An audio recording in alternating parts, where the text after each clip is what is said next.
Salut. Moi, c'est Marc. J'ai 41 ans. Puis c'est vrai que de l'extérieur, j'ai l'air d'un gars normal aujourd'hui. Mais il y a pas si longtemps, j'étais bien loin d'être ça. Je me rappelle encore la première fois que j'ai goûté à la coke. J'avais peut-être 20 ans. Un party dans un bar, un gars qui m'en offre. J'étais déjà un peu magané dans le fond. Pas vraiment bien dans ma peau. Puis là, bang. C'était comme si j'avais trouvé la petite étincelle qui me manquait. Mais c'était pas une étincelle. C'était un feu. Un feu qui allait brûler 15 ans de ma vie. Les gens pensent que t'as juste à dire non. Qu'un jour, tu te regardes dans le miroir puis tu décides d'arrêter. Mais quand t'es là-dedans, t'as plus de miroir. T'as plus de repères. T'as juste ton prochain fixe. Je me shootais du jeudi au lundi. Le mardi, je me crashais, puis le mercredi, je me jurais d'arrêter. Puis le jeudi, on recommençait. J'ai perdu ma job, mes amis, ma blonde. Ma famille m'a fermé la porte, puis je les comprends. Je me suis ramassé à dormir dans des sous-sols, sur des divans d'inconnus, à voler de la bouffe au dépanneur. Puis à chaque fois, je me disais, demain j'arrête. Demain je me reprends. Mais demain, y arriver jamais. Un jour, j'étais en pleine brosse. Je me suis effondré dans un parc. Je l'ai raide, puis seul. Madame a appelé l'ambulance. Aux urgences, le doc m'a regardé puis m'a dit « Monsieur, si vous continuez comme ça, vous passerez pas l'hiver. » C'était pas une menace. C'était juste un fait. Puis là, j'ai eu comme un silence dans le cœur. Un vide. Un déclic. Je me suis mis à pleurer comme un enfant.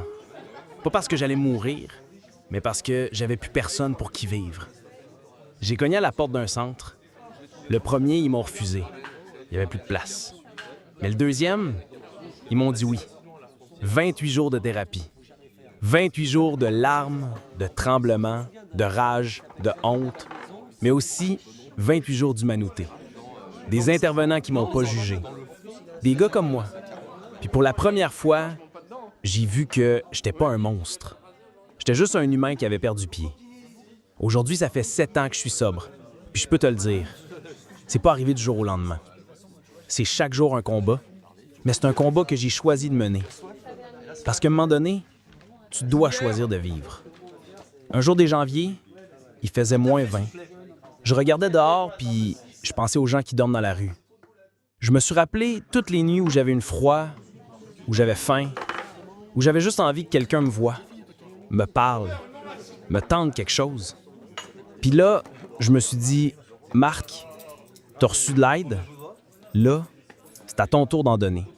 Alors j'ai lancé un petit appel sur Facebook. J'ai dit que je voulais aller distribuer des repas chauds et des vêtements aux personnes itinérantes de Québec. Je pensais que j'allais faire ça tout seul avec 10 sandwichs. Mais il y a eu une vague. Des amis m'ont écrit « Je vais cuisiner avec toi, je vais t'acheter des trucs, je vais venir distribuer. » Des petites entreprises ont donné des plats, des chasseurs m'ont offert de la viande. Puis c'est comme ça qu'un soir de janvier, on a nourri 200 personnes sur le parvis d'une église. Depuis, je le fais chaque hiver. Ça fait maintenant 4 ans. Chaque année, on est plus nombreux. Des familles viennent donner des bas, des jeunes viennent distribuer des cafés, puis à chaque fois, on voit les mêmes visages, les mêmes regards. Puis je me dis, Marc, si t'étais pas tombé aussi bas, t'aurais jamais pu comprendre, t'aurais jamais pu aider comme ça. Des fois, il y a un gars qui vient me voir pendant l'événement. Il me dit, « Hey, je t'ai vu sur Facebook, moi aussi je me bats contre ça. C'est dur, mais je veux m'en sortir. » Puis moi, je le regarde dans les yeux, puis je lui dis, « Regarde-moi mon chum. Si moi j'ai pu le faire, toi aussi tu peux. » Aujourd'hui, j'ai plus honte de dire que j'ai été toxicomane. Au contraire. Parce que c'est ça mon histoire. Puis c'est avec ça que j'aide les autres. Je suis pas un saint. Je suis pas un héros. Je suis juste un gars qui a touché le fond, puis qui a décidé de remonter, puis de tendre la main en montant. Si tu vis quelque chose de dur, si tu te sens seul, pris, sale, inutile, je vais te dire quelque chose que personne m'a dit à moi quand j'en aurais eu besoin. T'es pas seul, t'es pas fini, puis t'es pas ton passé. T'as encore une chance, même si t'y crois pas aujourd'hui. Moi non plus, j'y croyais pas. Puis regarde où je suis aujourd'hui. Merci d'avoir pris le temps de m'écouter.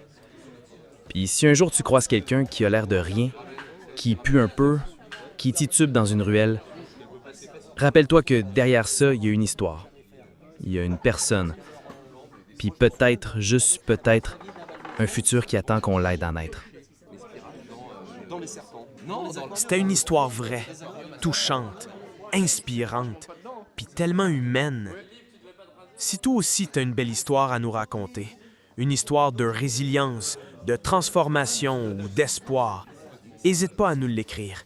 Tu trouveras le lien dans la description. On changera les noms puis les endroits pour respecter ta confidentialité. Parce que des histoires comme celle-là, ça mérite d'être partagé.